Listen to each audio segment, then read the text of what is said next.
dan dalam jurnal ilmiah Polyphenols in the Treatment of Autoimmune Diseases, ini memang membahas bahwa pada autoimun, peran polifenol ini sangat-sangat besar untuk mendukung keberhasilan atau untuk mempercepat proses remisi pada penyakit autoimun ini. Nah, teman-teman, dari literatur-literatur yang saya baca, ternyata memang peran polifenol pada autoimun itu cukup besar. Ya, yang pertama adalah meredakan reaksi peradangan, ya, untuk sendi-sendi yang sakit atau sakit di otot-otot dan sebagainya yang akibat peradangan ini sangat terbantu dengan menggunakan polifenol ini. Ya, yang kedua adalah menyehatkan mikrobioma usus. Seperti teman-teman ketahui, mikrobioma atau bakteri-bakteri yang baik di usus itu sangat memerlukan polifenol supaya mereka bisa bertumbuh dengan sehat. Yang ketiga adalah mencegah dan mengatasi radikal bebas yang mencetuskan dan memperburuk kondisi autoimun. Ya, karena polifenol ini termasuk antioksidan yang sangat kuat, yang mampu mengeliminir atau mengatasi radikal bebas yang merupakan salah satu penyebab atau pencetus autoimun. Nah, teman-teman, sekarang timbul pemikiran begini, bagaimana agar minuman fermentasi lebih bermanfaat untuk autoimun? Nah, jadi yang dalam pikiran saya ada 3 hal yang saya selama ini teliti begitu ya. Yang pertama adalah bagaimana meningkatkan kadar polifenolnya, bukan kadar alkoholnya. Yang kedua, menambahkan unsur lain yang diperlukan pada autoimun pada formulasi pembuatan minuman fermentasi, yaitu dengan menambahkan enzim dan menambahkan prebiotik, di mana kedua zat ini sangat dibutuhkan oleh para penyintas autoimun juga. Jadi kalau kita kombinasikan antara polifenol, enzim, dan probiotik tentunya akan memberikan hasil yang menurut saya akan jauh lebih baik. Gitu ya.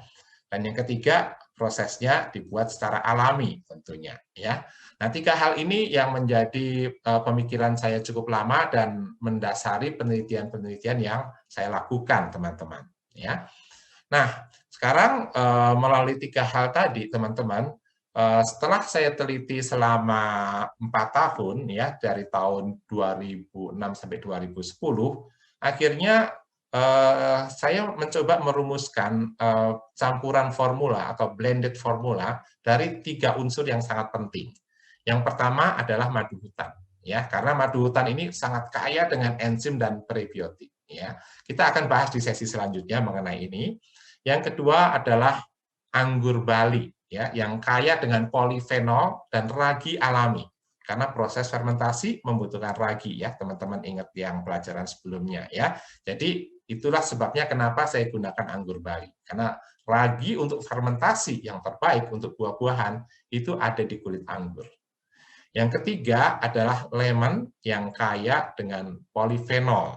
Nah, 3 hal ini kalau kita fermentasikan bersama, maka akan menghasilkan satu minuman fermentasi madu hutan atau honey wine yang saya lihat sangat membantu untuk proses perbaikan pada penyakit autoimun, ya, teman-teman. Ya. Nah, ini adalah proses fermentasi yang saya lakukan, teman-teman, ya.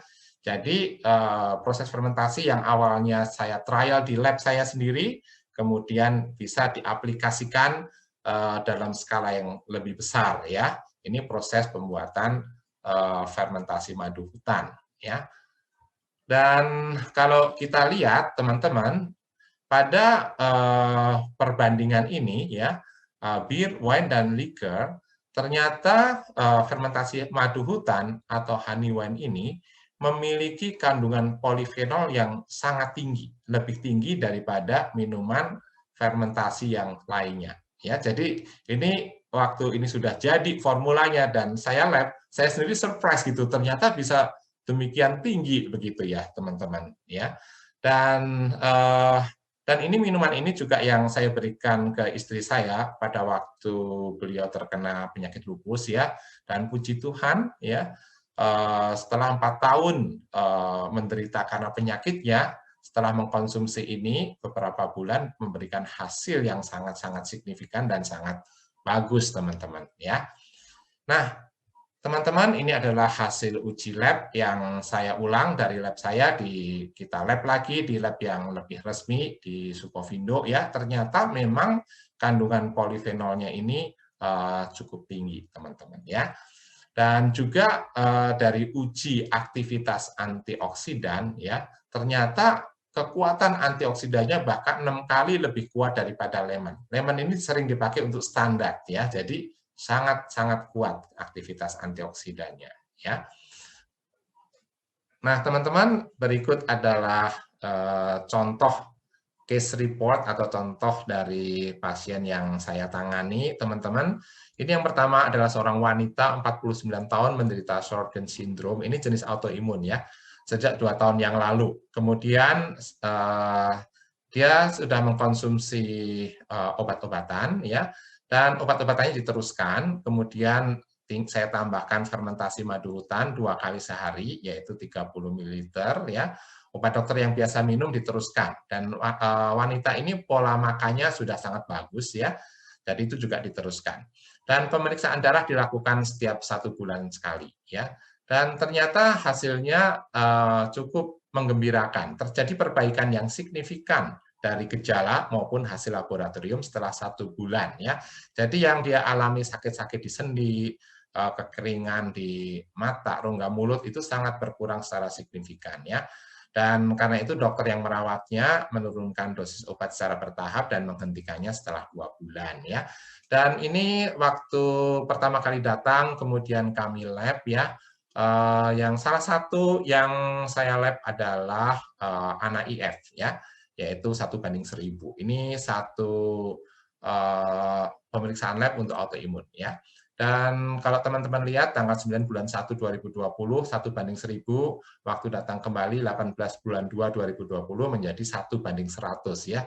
Dan hasilnya sangat-sangat menggembirakan, ya, buat pasien maupun buat dokter yang merawatnya, ya. Dan ini kasus satu lagi, yaitu seorang pria 49 tahun menderita lupus sejak 1 tahun yang lalu.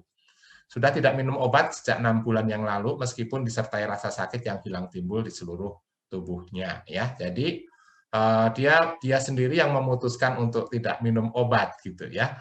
Nah, kemudian ditambahkan suplementasi fermentasi madu hutan 2 kali sehari, ya, 30 ml, ya. Dan pemeriksaan darah dilakukan setiap 1 bulan sekali, ya. Dan ternyata juga memberikan perbaikan yang signifikan dari gejala-gejalanya yang membaik dan sampai hilang, maupun hasil laboratorium setelah 1 bulan. Dan ini hasil laboratoriumnya, yaitu ANA profile, ya, kita lihat dari +1, ya, sebetulnya tidak terlalu berat, ya, tapi ya cukup mengganggu nih buat pasiennya. Dan 1 bulan kemudian, ya, ini tanggal 16 bulan 8 2019, kembali lagi tanggal 13 bulan 9 2019, dan hasilnya sudah negatif, teman-teman, ya. Pasiennya senang sekali, dokter yang merawatnya juga sangat senang, teman-teman. Nah, teman-teman, saya perlu memberikan disclaimer bahwa produk fermentasi itu bisa mengandung alkohol, ya. Jadi perlu dipertimbangkan untuk yang menghindari alkohol buat teman-teman, baik yang alergi alkohol maupun menghindari alkohol karena alasan keagamaan, ya. Dan fermentasi madu hutan atau bahasa Inggrisnya honey wine ini mengandung alkohol sekitar 14–15%. Dan produk fermentasi bukanlah obat autoimun. Termasuk honey wine atau fermentasi madu hutan ini bukan obat autoimun, namun sebagai salah satu minuman atau makanan yang bisa memberi dampak positif pada penanganan autoimun, teman-teman, ya. Nah, jadi konsultasikan terlebih dahulu dengan dokter yang merawat teman-teman sebelum mengkonsumsi produk-produk fermentasi apapun, termasuk fermentasi madu hutan atau honey wine. Nah, kita akan melanjutkan pembicaraan kita di video berikutnya, di seri berikutnya, yaitu mengenal berbagai jenis honey wine. Jadi honey wine atau fermentasi madu hutan ini bukan merek, ya, ini jenis minuman, ya. Jenisnya juga macam-macam. Nah, di video-video seri kita, Saya tidak menyebutkan merek apapun ya, teman-teman bisa mencarinya sesuai yang teman-teman rasa baik dan rasa rasa paling cocok buat teman-teman sendiri ya.